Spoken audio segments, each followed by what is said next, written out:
এখন তো ডেলিভারি হসপিটালে হয়ে গেছে, তো আমরা যাই না। ও আচ্ছা, এখন আর পাই না এগুলা কাজ করতে, ওই জন্যই ধার দূর করে করে চলে আসি যায়। আপনাকে আমি কিছু দিলাম, ঠিক আছে, রাখেন না, একটু আশীর্বাদ করে দেবেন আমাকে। হ্যাঁ ঠিক আছে, না ধরুন ছাড়েন। আচ্ছা একটু আমাকে একটু আশীর্বাদ করে দেন মাথায়, যাতে আমি সব কিছু কাজ জানি করতে পারি। ঠিক আছে, ঠিক আছে। খানে গেলে সব কিছু যাই।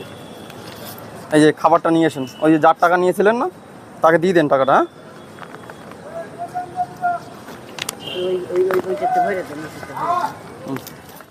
আমাদের একটা চ্যানেল আছে, ঠিক আছে, আমরা ওর মাধ্যমে যাদের যতটুকু পারি, ঠিক আছে, যারা কারো কিছু অর্থের দরকার আছে, কারো কিছু খাওয়ার দরকার আছে, ঠিক আছে, যারা ঠিকঠাক থাকতে পারে না, আমরা যতটুকু পারি আমরা নিজে থেকে তাদেরকে। তা আমি তোমাকে দেখে আমার একটু কিছু মনে হলো, ওর জন্য জিজ্ঞাসা করলাম। ঠিক আছে, তো এই কারণের জন্য আপনার জন্য কিছু করলাম। ঠিক আছে, একটু আমাকে একটু আশীর্বাদ করবেন, যাতে আমি এই কাজগুলো যাতে করতে পারি। ঠিক আছে, আর এই যে খাবারটা যে যার কাছে দাঁড় করে নিয়ে আসছেন ওটা দিয়ে দিন, আর এটা খেয়ে নিন। ঠিক আছে, ভালো থাকবেন, নমস্কার। ঠিক আছে মা, ঠিক আছে, যাতে আমি জানি কাজগুলো জানি করতে পারি মা। ঠিক আছে, যাতে অসহায় লোকের যাতে পাশে জানি থাকতে পারি। করতে পারছো যখন তুমি বাবা দাদি হবা, তাই একটু মাথা দিয়ে একটু আশীর্বাদ করেন।